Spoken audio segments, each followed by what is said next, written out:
Dobar dan, dobrodošli na godišnju konferenciju Svetski dan tolerancije. Da podsjetimo, ustanovila ga je i drugačijeg.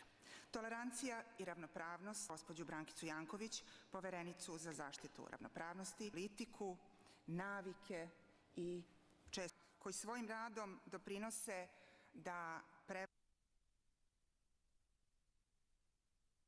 drugačijim.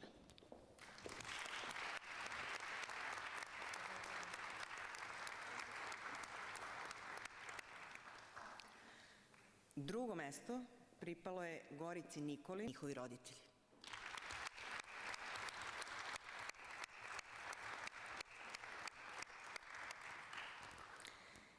I prvo mesto, neostvareni san ići na studijsko putovanje.